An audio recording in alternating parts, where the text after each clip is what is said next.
YouTube அல்காரிதமோட ரகசியங்கள நாம தெரிஞ்சுக்கலாமா? யோசிச்சு பாருங்க. சில வீடியோஸ் மட்டும் எப்படி வைரல் ஆகுது, ஆனா நம்ம வீடியோஸ் ஏன் பின்தங்கிடுது? வாங்க, இந்த பகுதியில அந்த சீக்ரெட் கோட உடைச்சு நம்ம சேனலை எப்படி சக்சஸ் பாதைக்கு கொண்டு போறதுன்னு பார்க்கலாம். இது நம்மள மாதிரி நிறைய கான்டென்ட் கிரியேட்டர்ஸ் மனசுல ஓடிட்டே இருக்கிற ஒரு கேள்விதாங்க. நீங்க ரொம்ப கஷ்டப்பட்டு ஒரு சூப்பரான வீடியோவை உருவாக்குறீங்க, ஆனா அது யார்கிட்டயும் போய் சேர மாட்டேங்குது. ஏன் இப்படி நடக்குது? இதுக்கான பதில் நாம அந்த யூடியூப் அல்காரிதமை எந்த அளவுக்கு புரிஞ்சுக்கிறோங்கிறதுல தான் இருக்கு. ஒரு வீடியோவோட வெற்றி பயணம் ஒருத்தர் அந்த ப்ளே பட்டனை அழுத்துறதுக்கு முன்னாடியே ஆரம்பிச்சுடுதுன்னு சொன்னா நம்புவீங்களா? ஆமா, அந்த ஃபர்ஸ்ட் இம்ப்ரெஷனை எப்படி உருவாக்குறது? சரி, வாங்க முதல் பாகத்துல இத பத்தி பார்க்கலாம்.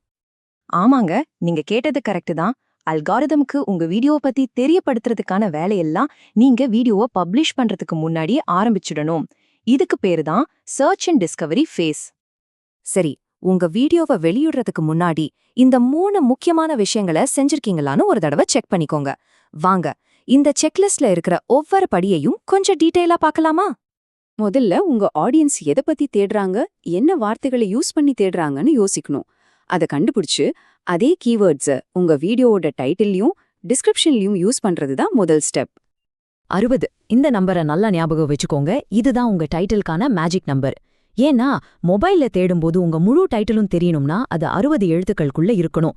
இல்லனா பாதியில கட் ஆகிடும். அப்போ ஆடியன்ஸோட கவனத்தை நம்ம இழந்துடுவோம். சோ ஷார்ட்டா கிறிஸ்பா இருக்கிறது ரொம்ப முக்கியம். உங்க தம்ப்நெயில் தான் உங்க வீடியோவோட வாசற்படி மாதிரி. அது பாக்குறவங்கள ஈர்க்கலைனா அவங்க உள்ளே வரமாட்டாங்க, அதாவது கிளிக் பண்ண மாட்டாங்க. இதனால உங்க சிடிஆர், அதாவது கிளிக் த்ரூ ரேட் அதிகமாகும். சிம்பிளா சொல்லணும்னா 100 பேர் உங்க வீடியோவை பார்த்தா அதுல எத்தனை பேர் கிளிக் பண்றாங்கங்கிறது தான் சிடிஆர்.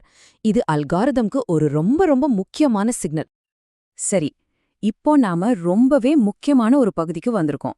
ஒருத்தர் உங்க வீடியோவை கிளிக் பண்ணி பார்க்க ஆரம்பிச்சதுக்கு அப்புறம் என்ன நடக்குது? இதுதான் உங்க வீடியோவோட உண்மையான பெர்ஃபார்மன்ஸை முடிவு பண்ற நேரம். கொஞ்சம் யோசிச்சு பாருங்களேன், யூடியூப் அல்காரிதம்க்கு எது ரொம்ப முக்கியமான ஒரு சிக்னலா இருக்கும்? அது லைக்ஸா இல்ல கமெண்ட்ஸா இல்ல வேற எதனாச்சும் இருக்குமா? இந்த கேள்விக்கான பதில் தான் யூடியூப் சக்சஸோட பெரிய ரகசியமே. அதுதான் ஆடியன்ஸ் ரிட்டென்ஷன். அதாவது உங்க வீடியோவை மக்கள் எவ்ளோ நேரம் பார்க்கறாங்கங்கிறது. யூடியூப்பை பொறுத்த வரைக்கும் உங்க வீடியோ நல்லா இருக்கா இல்லையா, மக்களுக்கு பிடிச்சிருக்கா இல்லையான்னு முடிவு பண்றதுக்கு இதுதான் முக்கியமான ஃபேக்டர். மக்கள் எவ்ளோ நேரம் பார்க்கறாங்களோ அந்த அளவுக்கு உங்களுக்கு உங்க வீடியோ பிடிச்சிருக்குன்னு அர்த்தம். 50% இதான் உங்க டார்கெட். நீங்க போடுற வீடியோவை மக்கள் பாதிக்கு மேல பாக்குறாங்கன்னா உங்க கண்டென்ட் ரொம்ப குவாலிட்டியா இருக்குன்னு யூடியூப் முடிவு பண்ணிடும். அப்புறம் என்ன, யூடியூபே உங்க வீடியோவை மத்தவங்களுக்கு ரெக்கமெண்ட் பண்ண ஆரம்பிச்சிடும். உங்க வீடியோவோட முதல் 10 செகண்ட்ஸ் அதுதான் கோல்டன் டைம். அந்த நேரத்துக்குள்ள நீங்க ஆடியன்ஸோட கவனத்தை புடிச்சு இந்த வீடியோல என்ன இருக்குன்னு அவங்களுக்கு புரிய வச்சு நீங்க சொன்ன விஷயத்த கொடுக்க ஆரம்பிக்கணும். இத செய்ய தவறுனா அவ்வளவுதான், அவங்க அடுத்த வீடியோக்கு போயிடுவாங்க. சரி, அப்போ ஆடியன்ஸை எப்படி வீடியோ முழுசா பார்க்க வைக்கிறது? அதுக்கு சில சிம்பிள் டெக்னிக்ஸ் இருக்கு. தேவையில்லாத வழவழ பேச்சை கட் பண்ணுங்க. எடிட்டிங்க கொஞ்சம் வேகமா விறுவிறுப்பா வச்சுக்கோங்க.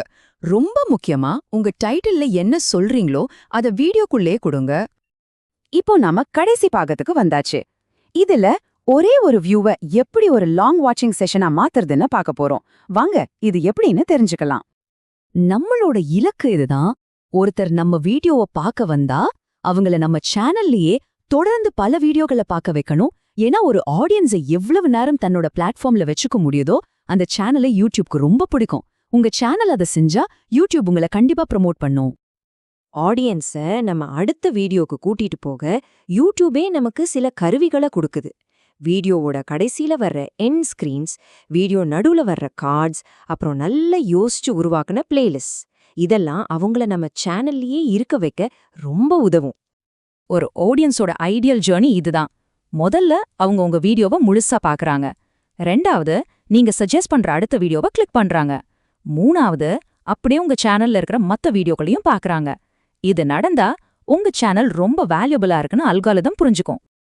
ஆமா, அப்புறம் இன்னொரு விஷயம், லைக்ஸ், கமெண்ட்ஸ், சப்ஸ்கிரிப்ஷன்ஸ் இதெல்லாம் நேரடியா அல்காரிதம பாதிக்கலனாலும் இதுவும் ரொம்ப முக்கியம்.